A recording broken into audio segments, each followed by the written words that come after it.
Hello friends, you are watching front line accounting और आप मेरे साथ जुड़े हैं अकाउंटेंसी की क्लास के लिए। लेते हैं अपना नया टॉपिक। तो हमारा इस बार जो क्विक रिवीजन में है वो है कंपेरेटिव बैलेंस शीट। कंपेरेटिव की दोनों चीज ले रहे हैं।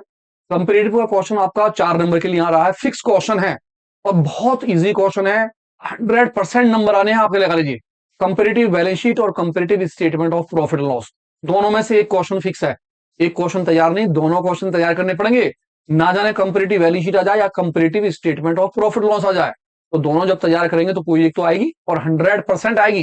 तो स्टार्ट करते हैं comparative statement of profit loss के साथ comparative balance sheet. Balance sheet के अंदर क्या होता है, आपको ये क्वेश्चन बना के देता है, कहता है from the following balance sheet और प्रिपेयर कीजिए कंपेरेटिव, क्या चीज कीजिए, कंपेरेटिव बैलेंस शीट। और आपको ये बैलेंस शीट बनी हुई होगी, सारी की सारी आपके पास लायबिलिटी होंगी, सारी आपके पास क्या लिखी हुई होंगी, एसेट्स लिखी हुई होंगी, और आपको केवल फॉर्मेट बना के उसमें भरना है। अब फॉर्मेट जो होगा वो किस तरह से, सारे के सारे कॉलम एज इट इज होंगे और इसके आगे 2 कॉलम और जुड़ जाएंगे। आप इनके आगे 2 कॉलम और बना लेते हैं, एक कॉलम ये और एक कॉलम ये, यानी कि आपके पास जो कॉलम हो जाते हैं वो एज इट इज कितने हो जाते हैं, 4। A column, B column, C column और D column. As it is balance sheet ऐसी की ऐसी रहेगी। बस आपने क्या करना है, जो 2023 है उसे पहले लिखना और 2024 बाद में, यानी कि प्रीवियस ईयर पहले रहेगा और करंट ईयर बाद में, और उसके आगे 2 कॉलम और बन जाएंगे। इसका मतलब ये हुआ कि आपको एज इट इज ये छापनी है और कुछ नहीं करना, केवल छापना छापना है। आप ये लगा लीजिए, छापने छापने के आपको 2 नंबर मिल जाएंगे और 2 नंबर अगले कॉलमों के। तो किस तरह से छापना है, ध्यान से देखते हैं इस चीज को। ये रहा फॉर्मेट। सबसे पहला कॉलम पर्टिकुलर का, आपने पर्टिकुलर के कॉलम में as it is balance sheet को डाल लिया। आपका पहला कॉलम ए 2023, वहां पर आपका डेटा था 2024 और 23 का। आपको ध्यान रखना है कि आपने सबसे पहले 2023 का डाटा लिखना है, प्रीवियस ईयर का। देन उसके बाद आप 2024, यानी कि यहां पर आपका प्रीवियस ईयर और यहां पर आपका क्या आ जाएगा, करंट ईयर, इसके डाटा। देन इसके बाद आप आएंगे चेंजेस और परसेंटेज में, सारे कॉलम ऐसे थे। और देखिए कितना आसान है चेंजेस। चेंजेस के कॉलम में इसमें बताया कि सी का मतलब है बी माइनस ए, यानी कि ये कॉलम ए का है और ये कॉलम बी का है, और आपको सी जो करना है वो बी में से करना है ए माइनस, यानी कि आप जो करेंगे वो 3,50,000 से 3 लाख को माइनस करेंगे खाली, बस केवल माइनस। चेंजेस निकालने, 3,50,000 से 3 लाख गए तो मेरा चेंजेस निकल के आया 50,000 रुपए का। इसी तरह में आ गया इस वाले पे, 1 लाख से 2 लाख गए, अब तो भैया माइनस के 1 लाख है जी। माइनस को कैसे लिखें, तो सबसे पहले तो 1 लाख लिख लेते हैं। अब माइनस के लिए हम ब्रैकेट का इस्तेमाल करते हैं, अगर आप ब्रैकेट लगा देते हैं तो वो अमाउंट माइनस की कहलाती है, आप जानते होंगे। नहीं जानते तो ब्रैकेट लगा लेंगे। देन 1.5 लाख में से 1 लाख गए, इसकी अमाउंट भी कितनी आ गई, पॉजिटिव 50,000 रुपए की। आपके 6 लाख से 6 लाख गए और आपकी अमाउंट आ गई कुछ भी नहीं, तो आप डैश लगा दें या जीरो भी लिख सकते हैं। इसका मतलब यह हुआ कि अगर कोई चीज नेगेटिव आ रही हो तो आप उसे ब्रैकेट में दिखाएं, अगर पॉजिटिव है तो एज इट इज दिखाएं, और अगर दोनों अमाउंट है बराबर है तो आप जीरो भी लिख सकते हैं और डैश भी लगा सकते हैं। जैसे 4 लाख में से 3 लाख चले गए, मेरे कितने पैसे आ गए, 1 लाख रुपए, मैंने 1 लाख रुपए यहां रख दिए। अब ये मैंने टोटल था, इसे बंद कर डाला। 2 लाख में से 1 लाख, 3 लाख चले गए और मेरा 1 लाख रुपए जो आया वो माइनस का आया, माइनस की वजह से मैंने ब्रैकेट में लग दिया, और ये मेरा टोटल था, मैंने यहां लगा दिया डैश। ये आपका पहला काम खत्म हुआ। 1 नंबर, 2 नंबर, 3 नंबर, आपके 3 नंबर आ चुके हैं। देखिए कितना आसान है, बहुत ही इजी। परसेंटेज ध्यान से देखिए, डी पॉइंट। डी पॉइंट का मतलब है सी की अमाउंट को ऊपर रखना है, मल्टीप्लाई करना है 100 का, और जो ए वाला कॉलम है उसका डिवाइड करना है। जी हाँ, सी का कॉलम ये 50,000 ऊपर, मल्टीप्लाई 100, और ए का कॉलम 3 लाख ऊपर। किस तरह से डिवाइड करेंगे, देखते रह काम में। सबसे पहले मुझे निकालना है डी, सी का कॉलम मल्टीप्लाई 100 डिवाइडेड बाय ए। मैंने पहले वाले पॉइंट का लिया, जब मैं पहले वाले पॉइंट को देखता हूं तो मेरा सी है 50,000 रुपए का और इधर कितना है, 3 लाख रुपए। मैं आ गया 50,000 मल्टीप्लाई 100, और यहां मेरा आ गया 3 लाख रुपए। आसानी से काट लेता हूं, सबसे अच्छा मैं सारी जीरो काट दूं, 1 2 3 4 5, 1 2 3 4 5, और मेरे पास कितना आ गए, 500। 500 नहीं, 50 आया, ये वाला जीरो कटा, 50। और 50 में मैंने डिवाइड कर दिया 3 का। जब मैं 50 में डिवाइड करूंगा तो कितनी बार जाएगा, आप काट लीजिए। 50 से कट कर लेते हैं 3 को, 3 1 जा 3 आया 2। अब गया कितनी बार, 3 से गया 6 बार, 3 6 जा 18, फिर ऐड 2 3 6 18 यानी कि 16.66। अब आप 16.66 को क्या लिख सकते हैं? 16.67%। आप लाख रुपए का, क्योंकि माइनस का है, माइनस का तो पहले परसेंटेज निकाल लेते हैं। हमारा सी जो है कितना है, 1 लाख, और ये कितना है, 2 लाख रुपए का। तो मैंने सबसे पहले परसेंटेज निकाली दूसरे वाले की। 1 लाख रुपए रखे मैंने ऊपर सी की जगह, मल्टीप्लाई 100 और डिवाइड मैंने कितने का कर दिया, 2 लाख रुपए का। सबसे पहले जीरो काटता हूं, 1 2 3 4 5, 1 2 3 4 5, बचा कितना, 100, और 100 में 2 का डिवाइड करा, आंसर निकला 50। अब क्योंकि 50% जो है वो मेरी निकल के आई, तो मैंने यहां लिख दिया 50%। अब आपको ध्यान ये रखना है कि 50% उसको किसमें लिखना है, ब्रैकेट में। अगर कोई चीज माइनस की है तो उसका आंसर भी ब्रैकेट में ही लिख दीजिए, परसेंटेज ब्रैकेट में आ जाएगी, काम खत्म हो गया। अब ये अगली है 50,000, और यहाँ कितने हैं, 1 लाख। इसकी परसेंटेज निकालते हैं। मैंने तीसरे वाले की परसेंटेज निकाली, लिखे 50,000 मल्टीप्लाई 100 और डिवाइड मैंने कर दिया 1 लाख रुपए का। जब मैं 1 लाख का डिवाइड करूंगा तो 0 1 2 3 4 5, 1 2 3 4 और 5, इसका मतलब है कितना निकल के आया, 50%। तो भैया इसका भी कितना लिख देंगे हम, 50%। अब क्योंकि ये पॉजिटिव है तो 50% एज इट इज आ गया, और डैश वाले का डैश। एक साइड पूरी हुई। नीचे वाली साइड पे 1 लाख है, और इधर मेरा कितना है, 3 लाख रुपए। मैं निकालता हूं परसेंटेज दूसरी वाली साइड की, एसिड्स वाले की। 1 लाख रुपए मल्टीप्लाई 100 और डिवाइडेड बाय कितने का, 3 लाख रुपए का।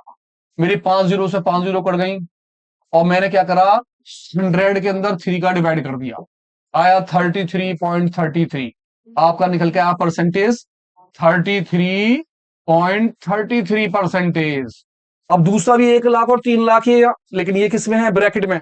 तो हम क्या करेंगे, इसका 33.33% निकालेंगे, और इस चीज को किसमें दिखा देंगे, ब्रैकेट के अंदर। आप ध्यान रखें, अगर आपकी डिजिट ब्रैकेट में है तो उसका परसेंटेज भी ब्रैकेट में लिखना होगा। इस तरह से आपके 4 नंबर खड़े हो गए। कितना आसान है, कंपेरेटिव बैलेंस शीट। 4 नंबर का फिक्स आना है। कौन से नंबर पे आना है, इसके लिए पेपर से पहले बताऊंगा, और ये बता दूंगा कि किस नंबर पे कौन सा क्वेश्चन आएगा। तो देखते हैं कंपेरेटिव का दूसरा वाला पार्ट, वो कितने का, 4 नंबर का हमारा कैसा है।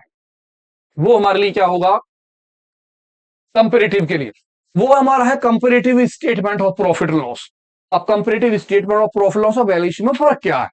बैलेंस शीट के अंदर एसेट्स लायबिलिटी दी होती हैं, जबकि comparative statement of profit loss में आपको रेवेन्यू दिया होता है, इनकम दी होती है, और एक्सपेंसेस। किस तरह से क्वेश्चन होगा, देखिए, कहता प्रिपेयर कीजिए कंपेरेटिव क्या चीज, statement of profit and loss. यहां आपको दिया होगा रेवेन्यू फ्रॉम ऑपरेशन, यहां आपको होगी इनकम, यहां होगा टैक्स, यहां आपके पास होंगे बहुत सारे एक्सपेंसेस जी। इस क्वेश्चन के अंदर इसकी पहचान ये है कि इसके अंदर रेवेन्यू होता है। अब यहां पर कॉलम वो ही रहेंगे जो आपके पहले कॉलम बने। आप पहला कॉलम बनाएंगे पर्टिकुलर का, उसके बाद प्रीवियस ईयर, फिर करंट ईयर, फिर चेंजेस, और फिर percentage, as it is column. लेकिन यहां पर आपको पहले फॉर्मेट बनाना पड़ता है। फॉर्मेट कैसे बनाते हैं, ये फॉर्मेट आपको याद करना होगा। पहले आप पहला कॉलम बनाएंगे पर्टिकुलर का, यहां लिखेंगे नोट नंबर, पहला कॉलम प्रीवियस ईयर का ए कॉलम, दूसरा करंट ईयर का बी कॉलम, फिर चेंजेस पहले की तरह बी माइनस ए, और लास्ट में परसेंटेज आपकी हो जाएगी। लेकिन आपको ये फॉर्मेट याद करना होगा। सबसे पहले आएगा revenue from operation, Roman number first, बिना लाइन छोड़े अदर इनकम, फिर टोटल रेवेन्यू, यानी कि सेकंड में हम थर्ड को प्लस कर लेंगे, फोर्थ पर एक्सपेंसेस है, फिफ्थ पे है profit before tax, third point में से फोर्थ पॉइंट माइनस हो जाएगा, ये ध्यान रखते रहिए आप। सिक्स पॉइंट के अंदर लेस टैक्स है, और लास्ट में प्रॉफिट आफ्टर टैक्स। आपको ये क्वेश्चन करने के लिए रेवेन्यू फ्रॉम ऑपरेशन वाला, यानी कि स्टेटमेंट ऑफ प्रॉफिट करने के लिए ये फॉर्मेट याद करना होगा। आप जब ये फॉर्मेट याद कर लेंगे तो इसमें आपको एज इट इज अमाउंट भरनी है, प्रीवियस ईयर की प्रीवियस ईयर में, करंट ईयर की करंट ईयर में। जो जो चीजें अमाउंट को अमाउंट दे रखी है, कौन कौन से अमाउंट है एक बार चेक कर लेते हैं। हमारे पास अमाउंट है, रेवेन्यू है, एक्सपेंसेस है, अदर इनकम है, और टैक्स है। हम इन सभी अमाउंटों को अपनी अपनी जगह फिल कर देंगे। मेरा प्रीवियस में रेवेन्यू है 10 लाख रुपए का है, और करंट ईयर में 15 लाख का है, तो मैं सबसे पहले प्रीवियस में लिख लूंगा अमाउंट 10 लाख रुपए की। मेरा रेवेन्यू फ्रॉम ऑपरेशन आ गया 10 लाख रुपए का, और करंट ईयर में मेरा जो आ गया वो कितने का आ गया, 15 लाख रुपए का। मैंने 15 लाख रुपए भर दिए। देन मैं इसके बाद सेकंड नंबर पे आया, मेरे पास है एम्प्लॉय बेनिफिट एक्सपेंसेस, और एक्सपेंसेस 6 लाख के और 10,50,000 के हैं। तो मैं एक्सपेंसेस में आया, और मैंने एक्सपेंसेस में लिख दिए पहले वाले के 6 लाख और दूसरे वाले के 10,50,000 रुपए। जो एक्सपेंसेस दे दिए उन्हें लिख देंगे उठा के। देन मैं आ जाता हूं थर्ड नंबर पर। थर्ड नंबर पे है मेरे पास अदर इनकम, और इनकम मेरे पास 2 लाख रुपए की और 1,80,000 की है। मैंने कॉलम उठाया और 2 लाख रुपए की इनकम लिख दी, इनकम के अंदर 2 लाख रुपए, और यहां पर मेरे कितने आ गए, 1,80,000 रुपए मैंने यहां रख डाले।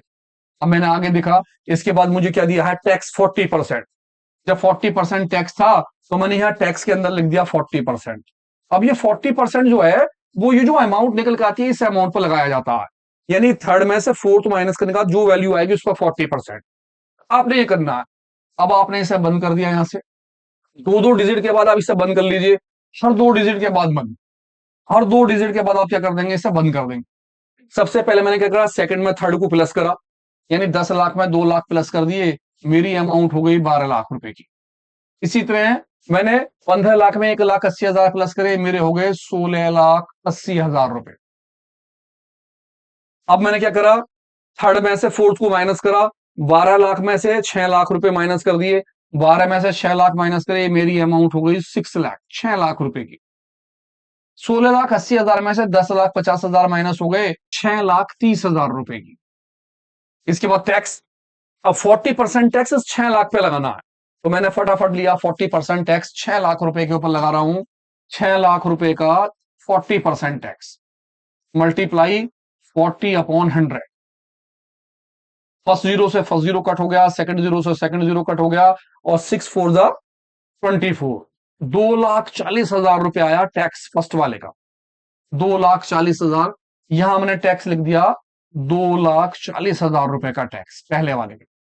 इसके हैं 6,30,000 रुपए, 6,30,000 रुपए का निकाल ले रहे हैं, 6,30,000 का भी 40%, 40/100।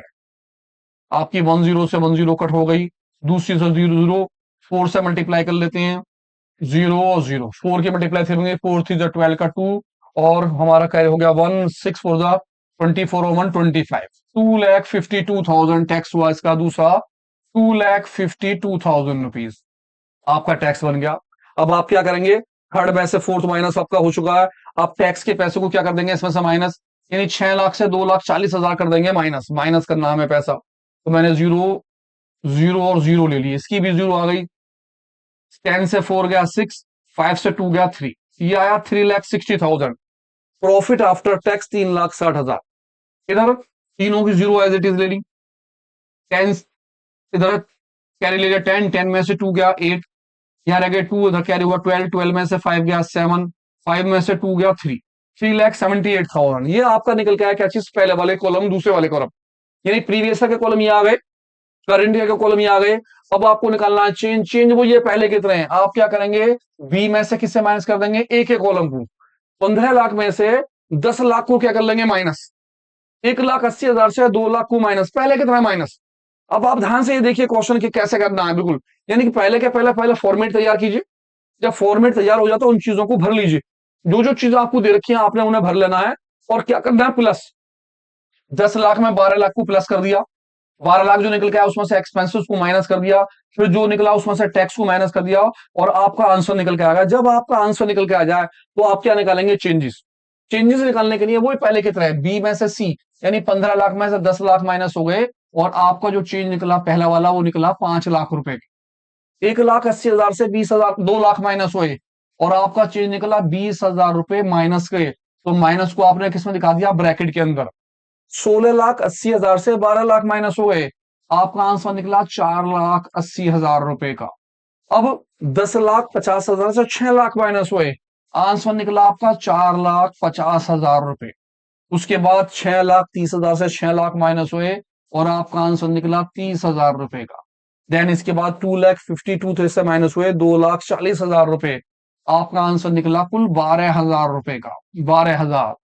और 3,78,000 से 360 माइनस हो गए, और आंसर निकला 18,000, 18,000 रुपए। ये आपका क्या निकल गया, चेंजेस। जब चेंजेस निकल जाए तो परसेंटेज एज इट इज जैसे पहले निकाली थी, सी का कॉलम मल्टीप्लाई 100 डिवाइडेड बाय 8, सी कौन 5 lakh, multiply 100 divided by 10 lakh. आप पहले की रखेंगे क्या चीज, जब डी पॉइंट निकालना हो, सी मल्टीप्लाई 100 डिवाइडेड बाय 8, यानी कि आपकी जो कीमत थी कितनी की थी पहले वाली, 5 लाख, आपने यहां रख दी, मल्टीप्लाई 100, और डिवाइड कितने का, 10 लाख रुपए का। आपके सी के कॉलम में डिवाइड कर लेंगे। सी का कॉलम 5 लाख, ए का कॉलम 10 लाख रुपए। आपने 5 लाख लिखे, मल्टीप्लाई 100 डिवाइड बाय 10 लाख। अब कट करा 5 1 2 3 4 5 6 1 2 3 4 5 6, आपका कितना आ गया 50। आपका निकला 50%। आप उठा के इस 50% को यहां रख देंगे, आपका 50% आ गया। दूसरे वाले में 20,000 है और यहां है 2 लाख रुपए। आपने लिखे 20,000 रुपए सेकंड वाली कंडीशन में, 20,000 मल्टीप्लाई 100 और डिवाइड कितने का करना है, 2 लाख रुपए का। 2 लाख नीचे करे, 1 2 3 4 5 1 2 3 4 5, आपका कितना निकला 20। 20 में 2 का डिवाइड कर दिया, 2 से काटेंगे तो 10, इसका मतलब ये निकला कितना 10%। आप पहुंचे और आपने यहां लिख दिया कितना परसेंट, 10%। अब क्योंकि ये चीज किसमें थी, ब्रैकेट में, तो आपने इसे भी किसमें डाल दिया, ब्रैकेट में, यानी कि माइनस का परसेंटेज। इसी तरह आप इसका निकालेंगे 4,80,000 मल्टीप्लाई 100 डिवाइडेड करेंगे 12 लाख रुपए का। 4,80,000 के बाद 4,50,000 मल्टीप्लाई 100 डिवाइड 6 लाख रुपए का। इन सभी में पहले की तरह मल्टीप्लाई करते हैं और सबके डिवाइड करेंगे। 4,80,000 तीसरे वाले का, 4,80,000 मल्टीप्लाई 100 और जो डिवाइड करा जाएगा वो कितने कर देंगे, 4,80,000 के अंदर 12 लाख रुपए का। आप यहां लिख देंगे इसके 12 लाख रुपए और आराम से काटने का परसेंटेज निकाल लेंगे। इसी तरह से आप बाकी की परसेंटेज निकालेंगे, तो हम सभी का निकालेंगे, 4,80,000 का, 4,50,000 का, 30,000 का, 12,000 का, 80,000 का। इन सभी का डिवाइड किससे करेंगे, ए से। इन सभी में किसका डिवाइड करना है आपको, ए वाले कॉलम का। जब आपके सभी के डिवाइड होंगे, 4,50,000 मल्टीप्लाई 100 डिवाइडेड बाय 6 लाख, ऐसे 5वें का निकालेंगे, 30,000 मल्टीप्लाई 100 डिवाइडेड बाय 6 लाख। 6 का निकालेंगे, 12,000 मल्टीप्लाई 100 डिवाइडेड बाय 2,40,000। 7वें का 18,000 मल्टीप्लाई 100 डिवाइडेड बाय 3,60,000। सभी की परसेंटेज आप उठा के वहां पर रख देंगे और आपका क्वेश्चन खत्म।